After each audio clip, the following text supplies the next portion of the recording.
भूमिका पर संदेह किया गया था कि कहीं ना कहीं शायद आपकी वजह से, तो इसे आप कैसे देखते हैं? उसके बाद फिर क्या हुआ? पार्टी ने अपनी गलती महसूस की ना। श्री राहुल गांधी के दौरे का कोई असर नहीं था, परिस्थितियां दूसरी थी 2018 में। अब स्थितियां भिन्न है। सभी समाज है, कुशवाहा समाज के भी लोग हैं जी। तो ऐसा नहीं है कोई जाति के आधार के ऊपर चुनाव जीत नहीं सकता। तो 17,000 वोटों से हार मिली थी, तो आपको क्या लगता है कि उस उपचुनाव का इस वाले चुनावों में कितना असर होगा? वो बात अलग थी जी। ये बात अलग है।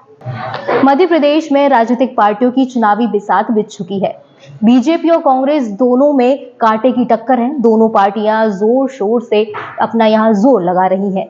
इस बीच कल यानी कि 28 अक्टूबर को प्रियंका गांधी भी दमोह दौरे पर पहुंच रही हैं। लेकिन यहाँ हम मौजूद हैं फिलहाल दमोह में, और हमारे बीच मौजूद है मध्य प्रदेश के पूर्व वित्त मंत्री, यहाँ के कद्दावर नेता और दमोह सीट से 7 बार विधायक रह चुके जयंत मलैया जी। स्वागत है आपका बहुत बहुत हमारे इस प्लेटफॉर्म पर नवभारत टाइम्स में। मलैया जी, मैं सबसे पहले आपसे ये जानना चाहूंगी कि प्रियंका गांधी का कल दौरा है दमोह में, आपको क्या लगता है कि उनका बीजेपी पर क्या असर पड़ेगा? हर एक राजनीतिक दल के नेता चुनाव आता है तो अपने दौरे करते हैं। प्रियंका जी भी उसी तरीके से दौरे कर रही हैं। 2018 में राहुल गांधी आए थे राहुल सिंह के समर्थन में दमोह दौरे पर। उसके बाद में बीजेपी ने हार देखी थी।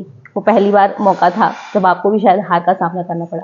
तो आपको क्या लगता है कि इस बार प्रियंका गांधी का दौरा बीजेपी को किसी तरह का कोई असर डाल सकता है, नुकसान पहुंचा सकता है? पिछले बार के भी दौरे का श्री राहुल गांधी के दौरे का कोई असर नहीं था, परिस्थितियां दूसरी थी 2018 में। अब स्थितियां भिन्न है। इस बार का जो चुनाव है वो कुछ अलग लग रहा है।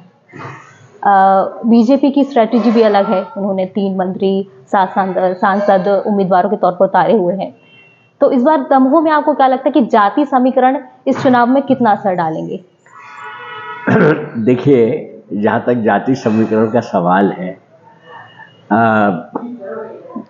जैसे आपने खुद बताया, मैं जिस जाति से आता हूं उसकी संख्या तो यहाँ बहुत कम जी।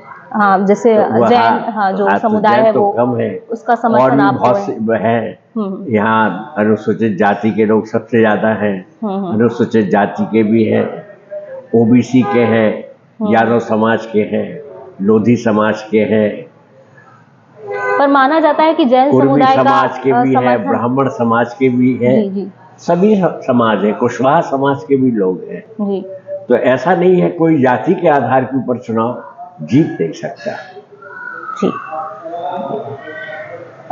दमोह के अगर मुद्दों की बात की जाए, युवाओं की बात की जाए, तो यहाँ एक यूनिवर्सिटी की एक मांग या फिर युवाओं के बीच ये काफ़ी समय से रही है कि उन्हें बाहर जाकर पढ़ने में दिक्कत होती है, या फिर एक यूनिवर्सिटी का बीच में मामला आया भी था कि एक विश्वविद्यालय, सरकारी विश्वविद्यालय की ज़रूरत महसूस की जाती रही है। तो यहाँ पर युवाओं की तरफ से यूनिवर्सिटी या मेडिकल कॉलेज या इंजीनियरिंग कॉलेज अगर आप आते हैं सत्ता में, तो कब तक उनके लिए देखा जा सकता है? देखिए, जहाँ तक मेडिकल कॉलेज है उसका तो टेंडर हो गया है जी, और स्थल का चयन भी हो गया है। मुझे नहीं पता भी निर्माण का कार्य प्रारंभ हुआ, संभवतः हो सकता है आचार संहिता के बाद हो जाए। वो हो जाएगा। जहाँ तक यूनिवर्सिटी का सवाल है, पहले सागर विश्वविद्यालय में ही सारे आते थे जी। फिर जब सागर विश्वविद्यालय केंद्रीय विद्यालय हो गया, तब उसके बाद उन्होंने एक स्ट्रेटेजी के तहत छतरपुर को विश्वविद्यालय बना दिया है। ज्यादा कोई बहुत फर्क नहीं पड़ता है इससे, और तो लोग अक्सर बात करते रहते हैं। हाँ, छात्रों से अगर छात्र है उससे होता है, परेशान होते हैं, और कोई ऐसी परेशानी ज्यादा नहीं होती है। परंतु फिर भी एक सुविधा तो है अगर विश्वविद्यालय खुल जाता है तो और देखेंगे आगे क्या संभावनाएं हो सकती है। बहुत अच्छा एक मैसेज होगा हमारे। अभी संभावनाएं तलाशना पड़ेंगी, एकदम से कह पाना। चुनाव है इसलिए मैं कुछ भी कह दूं ये संभव नहीं है। जी जी बिल्कुल। इस बार आपके प्रतिद्वंदी फिर से अजय टंडन जी है। इनसे आपका पहले भी आपके प्रतिद्वंदी रहे हैं, तो इनके साथ आप कैसे देखते हैं कि चुनावी मुकाबले? देखिए, ये चुनाव है, हम लोग आपस में 2 बार पहले भी चुनाव लड़ चुके हैं। जी जी। और ये संभवतः तीसरी बार होगा। चलते रहते हैं। मेरे व्यक्तिगत संबंध सबसे बहुत अच्छे हैं। मेरे जितने भी राजनीतिक विरोधी हैं उन सबसे भी अच्छे संबंध हैं, और अच्छे संबंध रखना कोई बुरी बात तो नहीं है। जी जी बिल्कुल। और मैं तो अपने विरोधियों के काम भी करता था और आगे भी करूंगा, क्यों नहीं करना चाहिए। आप एक बार अगर प्रतिनिधि बन गए फिर आप सबके हैं। हाँ, अपने लोगों का ख्याल हाँ, करिए, आपकी मित्रता तो को लेकर तो भी सवाल दूसरों का है। भी तो ख्याल करना पड़ेगा, सबका ख्याल करना पड़ेगा। आपको मैनेजमेंट के तौर पर जाना जाता है कि आपका मैनेजमेंट का कोई तोड़ नहीं है। तो आपको क्या लगता है कि इस बार आपका मैनेजमेंट कितना कारगर होने वाला है? देखिए, इस बार तो मुझे मैनेजमेंट का कुछ पता ही नहीं है। सारे ऑफिस के लोग, मेरे परिवार के लोग और मेरे मित्र लोग और पार्टी के लोग देख रहे हैं। मुझे तो सिर्फ पकड़ा देते हैं कि आपको यहाँ यहाँ जाना है, ये करना है, वो मैं कर लेता हूँ। दमोह उपचुनाव में बीजेपी को करारी हार मिली थी। पूरा केंद्रीय बल देखा जाए या फिर पूरा केंद्रीय अटेंशन मिलने के बावजूद भी तो 17,000 वोटों से हार मिली थी। तो आपको क्या लगता है कि उस उपचुनाव का इस वाले चुनावों में कितना असर होगा? वो बात अलग थी जी, ये बात अलग है। ठीक है। बताएंगे थोड़ा कैसे कि क्या उस समय अलग परिस्थितियां थी, इस समय क्या अलग परिस्थितियां? था, हो गया। पिछले उपचुनाव को लेकर के आपकी भूमिका पर संदेह किया गया था। जो उपचुनाव में बीजेपी को हार मिली थी तो उस तरह से चर्चा चली थी कि उसमें कहीं ना कहीं आपकी भूमिका पर संदेह किया गया था कि कहीं ना कहीं शायद आपकी वजह से। तो इसे आप कैसे देखते हैं? उसके बाद फिर क्या हुआ?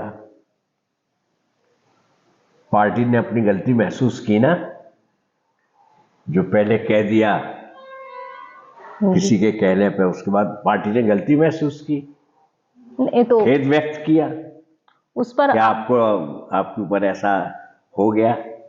ये कम बात है कि पार्टी अपने किसी वक्तव्य के ऊपर, किसी निर्णय के ऊपर बाद में खेद व्यक्त करे।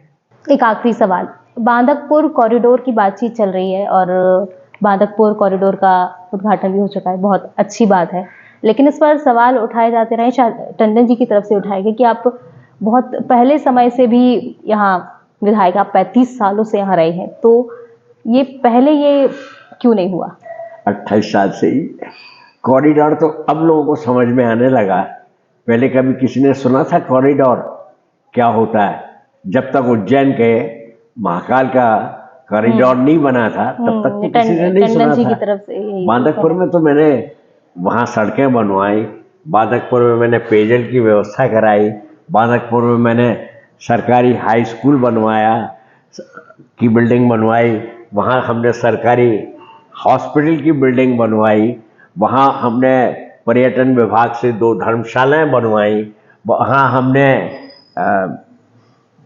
अलग वो अनुसूचित जाति के लिए भी अलग से एक सामुदायिक भवन बनाया। जिसने जो कहा किया, मैं गिना रहा हूँ इतनी जो मुझे अभी याद है, और बाकी मुझे याद भी नहीं है। और जहाँ तक कॉरिडोर की बात है, ये तो अभी का बात है कि उज्जैन में कॉरिडोर बना है।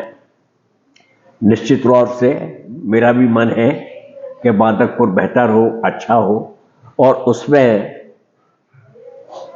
जो हमारा उज्जैन की तर्ज पर यहाँ पर भी कॉरिडोर बनाया जाए, और उसमें हमें बांदकपुर के लोगों का, विशेष तौर से व्यापारियों का हमें सहयोग लगेगा, और वो लेके हम उस कार्य को कर सकेंगे। ये टंडन जी की तरफ से जो एक सवाल तरह से किया गया था कॉरिडोर को लेकर के। आप इस बार 8वीं बार चुनाव लड़ने जा रहे हैं, इस बार आपको कैसा लग रहा है? क्या अलग है? क्या आप मानते कि इस चुनाव में क्या अलग है? जितना जनता का स्नेह, जितना जनता का प्रेम मिल रहा है, मेरे लिए यही बहुत है। चुनाव तो बहुत सेकेंडरी चीज़ है। बहुत चुनाव लड़े हैं, जीते हैं, हारे हैं, क्या फर्क पड़ता है इससे?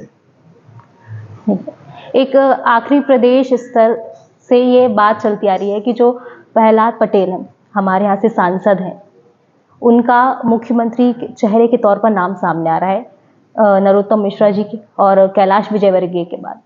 तो आपको क्या लगता है कि इस बात में कितना दम है, क्या है इसे आप कैसे देखिए, पहले तो चुनाव हो जाने दीजिए, मेजॉरिटी आती है, किसके पक्ष में होता है, पार्टी क्या सोचती, जैसा सोचेगी वैसा करेंगे। चलिए ठीक है, बहुत बढ़िया। तो आपको क्या लग रहा है कि कौन जीत रहा है इस बार मध्य प्रदेश का चुनाव? जी, मध्य प्रदेश का मध्य चुनाव प्रदेश में तो भारतीय जनता पार्टी को स्पष्ट बहुमत मिलेगा। जनता की आंखों में मैं पढ़ सकता हूँ, जितना मैं देख रहा हूँ। मैं दूसरे क्षेत्रों में भी गया हूँ, पथरिया भी गया हूँ, मैं हटा भी गया हूँ, सब जगह हम जीत रहे हैं। दमोह की 4 सीटें जीतेंगे। तो ये थे हमारे साथ जयंत मलैया जी, मध्य प्रदेश के पूर्व वित्त मंत्री और इस बार बीजेपी से दमोह के लिए उम्मीदवार, और उनके प्रतिद्वंदी रहेंगे अजय टंडन। ऐसे ही तमाम मुद्दों को और ऐसे ही मध्य प्रदेश की चुनावी अपडेट्स को देखने के लिए बने रहिए नवभारत टाइम्स के साथ।